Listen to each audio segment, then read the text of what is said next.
গত রাত সাতক এখানে গাড়ি রেখে, সাতক থানায় গাড়ি রেখে আমি গেলাম ভাটিতে একটা প্রোগ্রামে। সাতকে পুলিশের এসআই কি জানি নাম, রিপন ভাই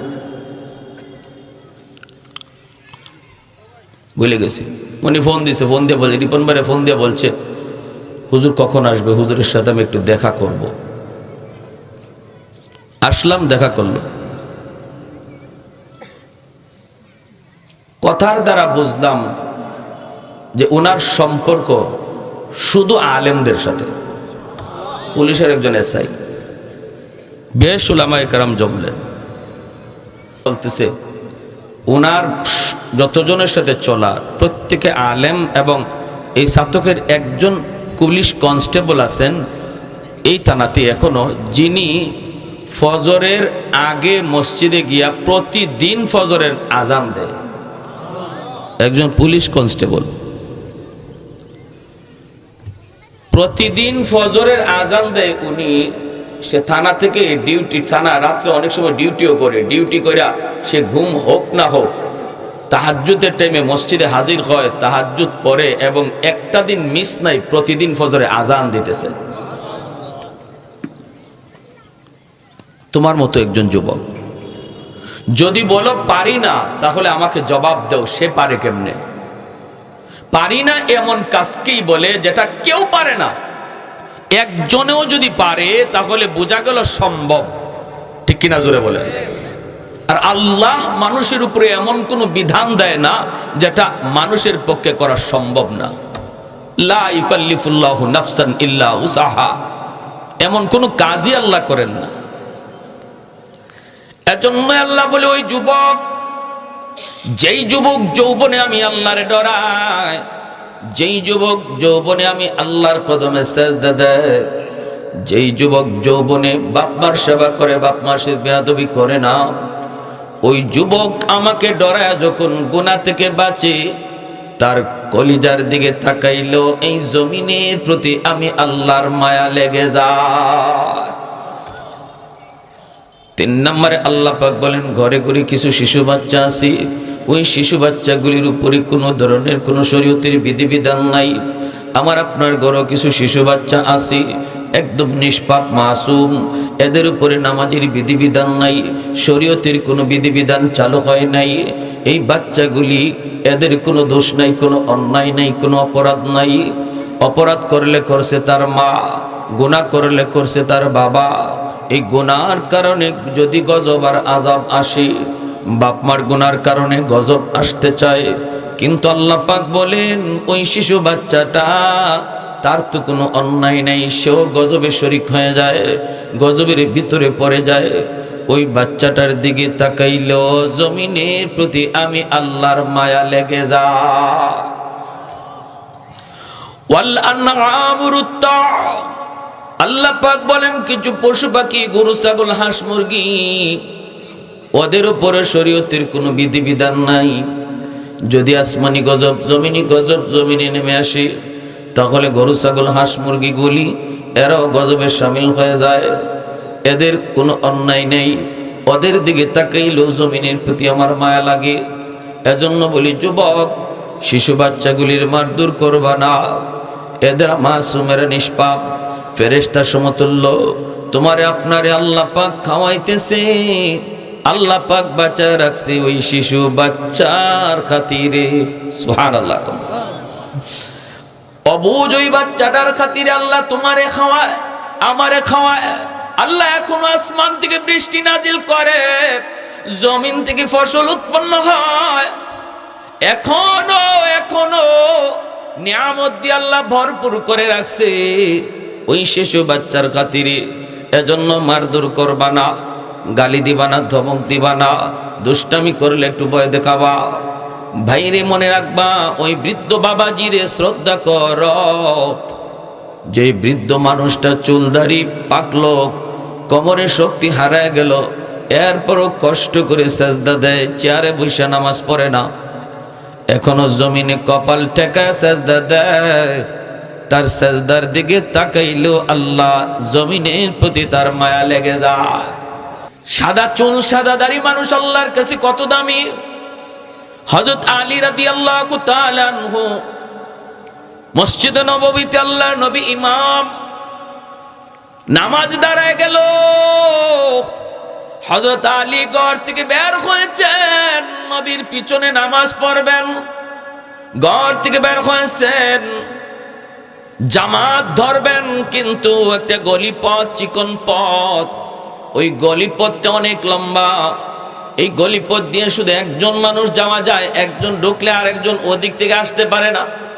হযরত আলী রাদিয়াল্লাহু তাআলা আনহু তিনি মাত্র গলিতে ঢুকবেন, দেখেন ওনার সামনে একজন বৃদ্ধ মানুষ, চুল দাড়ি তার সাদা। ওই বৃদ্ধ মানুষটা সে গলি পার হইতেছে। হযরত আলী চিন্তায় পড়ে গেলেন, আমি যদি এখন মসজিদে জামাত ধরার জন্য, রাকাত পাওয়ার জন্য যদি আমাকে একটু দ্রুত যেতে হয়, তাহলে এই বৃদ্ধ মানুষটারে একটু চাপ দেওয়া লাগে, বলতে হয় চাচা আমাকে একটু রাস্তা দেন, কারণ উনি বৃদ্ধ মানুষ, উনি তো আস্তে আস্তে যাবে, আমার তো একটু দ্রুত যাওয়া দরকার। কিন্তু কি করব, আমি কি এতটুকু তারে বলবো নাকি বলবো না? হযরত আলীর মন ওনাকে কয়, না রে আলী, মানুষ যখন বয়স বাড়ে তখন আল্লাহর কাছে তার দাম বেড়ে যায়। সাদা দাড়ি সাদা চুল নিয়ে যখন আল্লাহর কাছে হাত বাড়ায়, আল্লাহ পাকের তখন লজ্জা লাগে। এজন্য না, যারে আল্লাহ সম্মান দেয় তুমিও তারে সম্মান দাও। পিছনে পিছনে যেতে শুরু করলেন।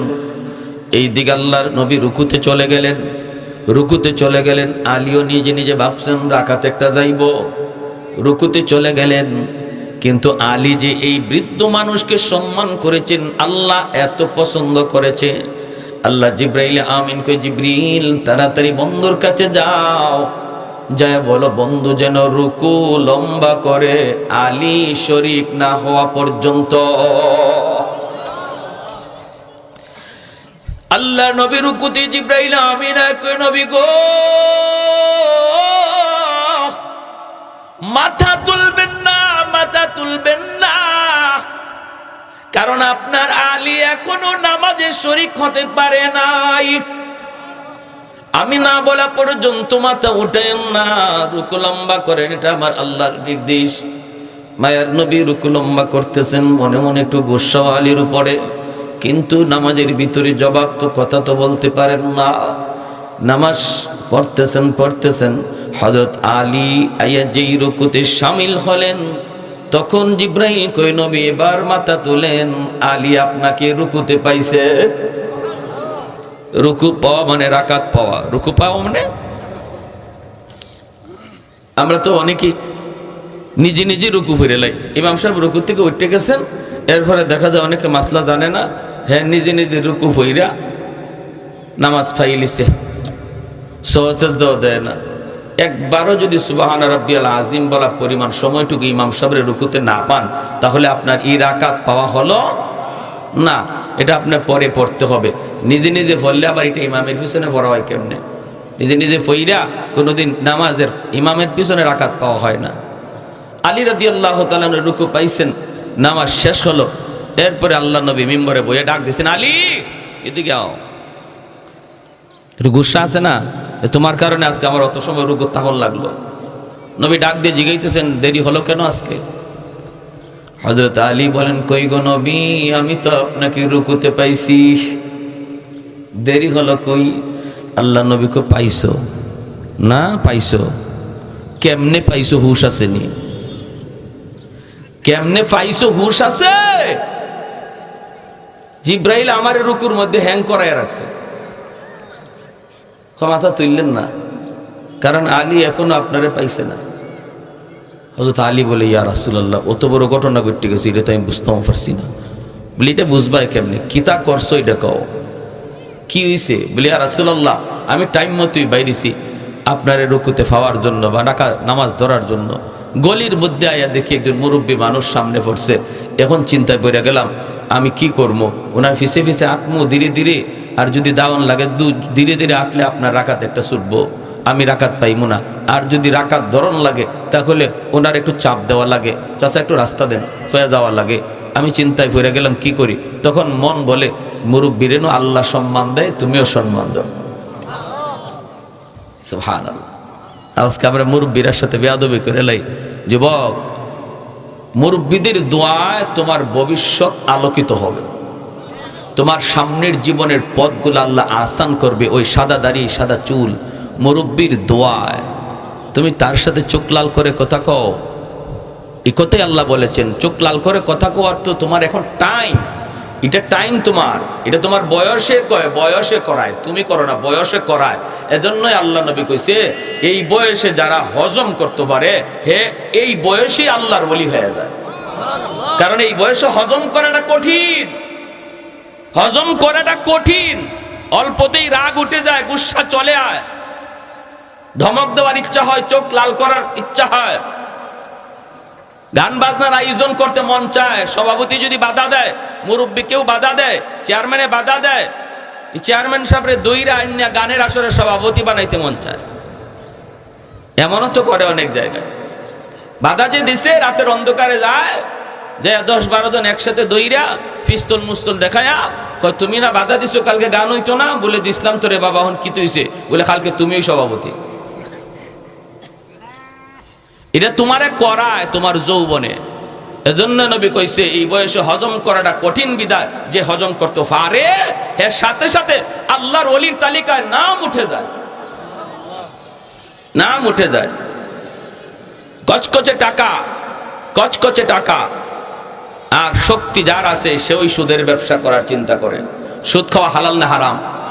আওয়াজ আসতে কেন? আরো আসতে কোন? সুদ খাওয়া হালাল না হারাম? খালি হারাম।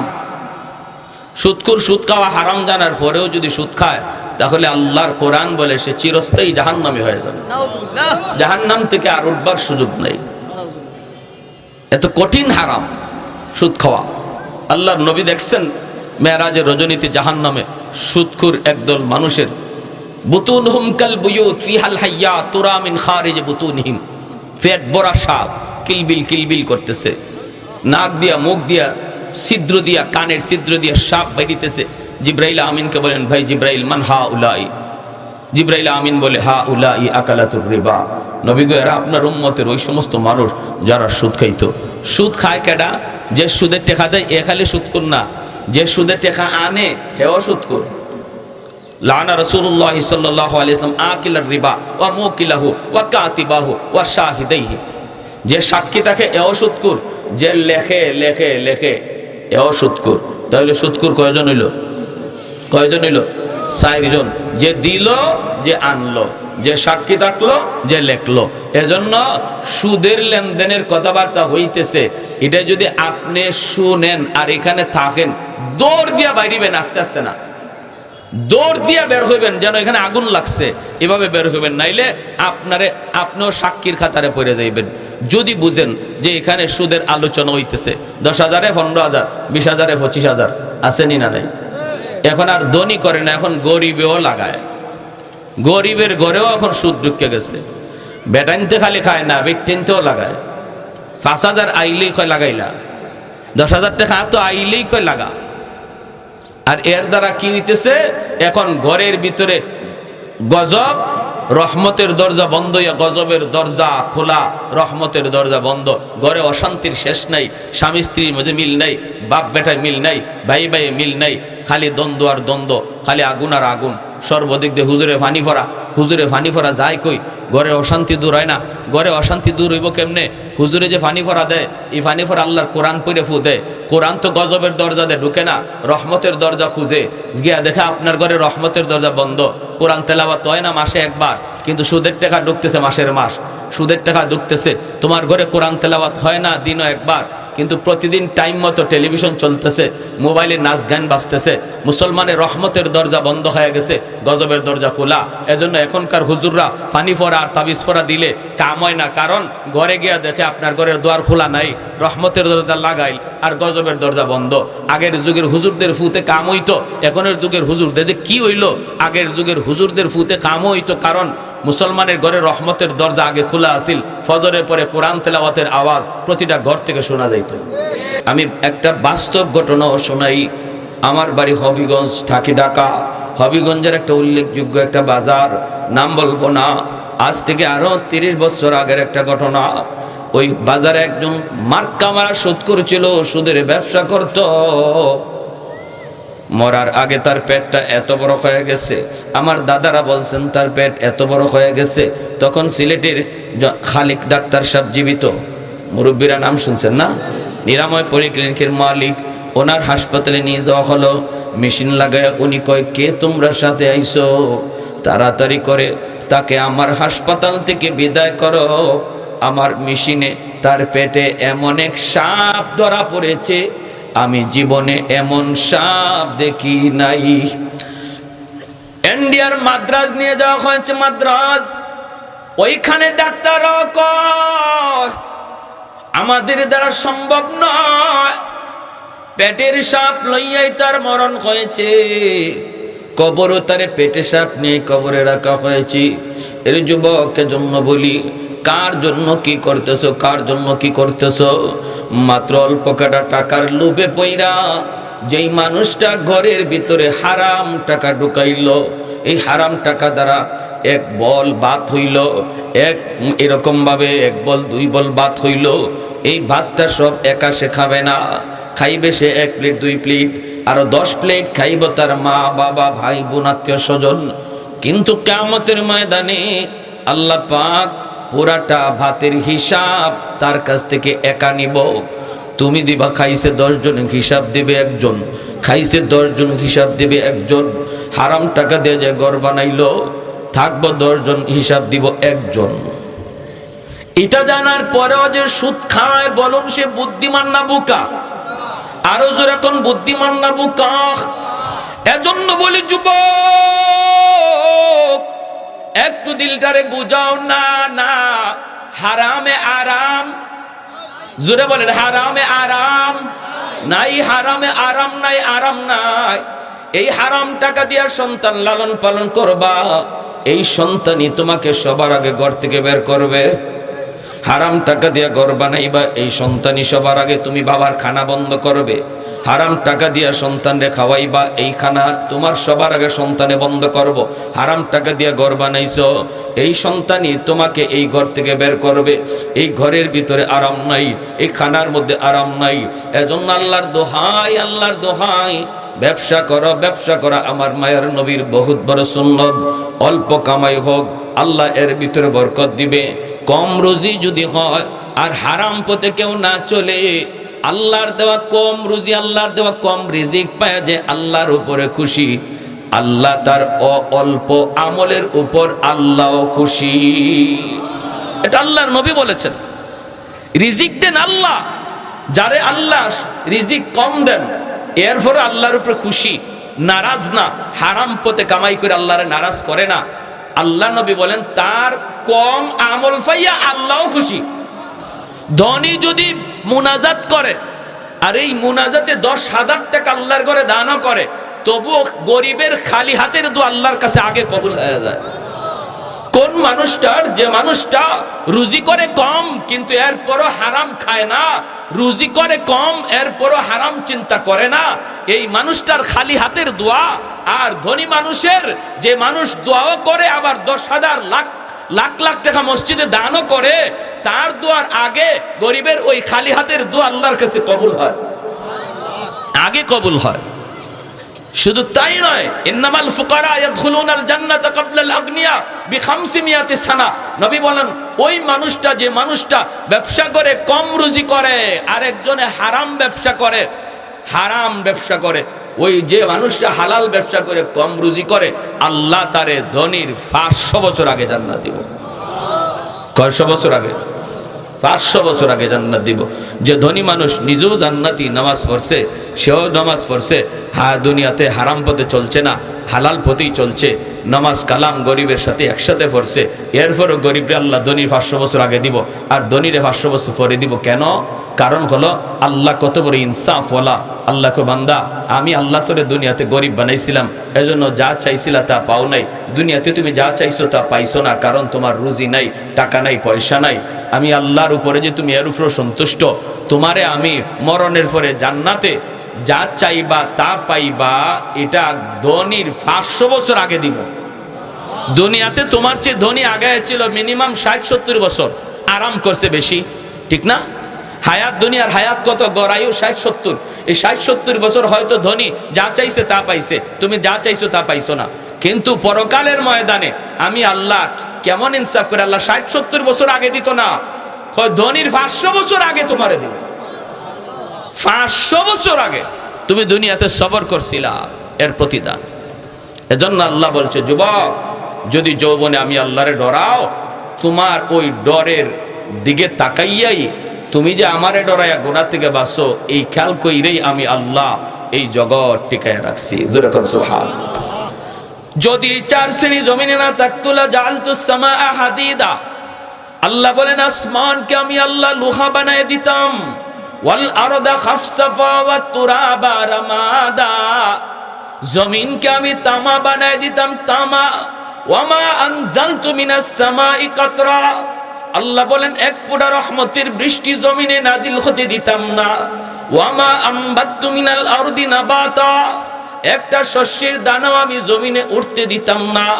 বাল আনজালতু আলাইকুমুল আযাবা সাব্বা, পরপর শুধু জমিনে গজব আর গজব নামতো, শুধুমাত্র এই 4 শ্রেণীর কারণে। এজন্য বলি যুবক, তোমার পায়ে ধরে বলি, হাত ধরে বলি, যুবক একটু খেয়াল করো, নিজের একটু বুঝাও। তোমার যেই সময়টা তুমি পার করতেছো, এই সময়টাতে আল্লাহর ওলি হওয়ার টাইম যাইতেছে, তোমার এই সময়টাতে আল্লাহরে খুশি করার টাইম যাইতেছে। এখানে বইয়ে যদি দিলে দিলে কথাটা নিয়ত করো, মালিক আমি আর তোমারে নারাজ করবো না, আল্লাহ আমি যে তোমারে খুশি করবো। চিন্তা করি বৃদ্ধ বয়সে, এই বয়স তো আমার অমুক বন্ধু পায় নাই, আমার অমুক আত্মীয় পায় নাই, আল্লাহ কখন আমার সাথে আজরাইলের সাক্ষাৎ হয়, মালিক আমি আর তোমারে নারাজ করবো না। এই কথাটা এমপির হাত ধরে বলতে হবে না, চেয়ারম্যানের কাছে যাও বলতে হবে না, মসজিদের ইমামের কাছে যাও বলতে হবে না। এখানে বৈশা দিলে দিলে যদি এই কথাটা কো, আল্লাহ যা করেছি ভুল করেছি আর করবো না, মালিক আল্লাহ তোমার দিলের কথাটা শুই না। মুহূর্তের ভিতরে তোমার নাম বসার আগে ছিল গুনাহগারের খাতায়, দিলে দিলে তোবার নিয়ত করা মাত্রই আল্লাহ উঠায়া দেব ওলির খাতা।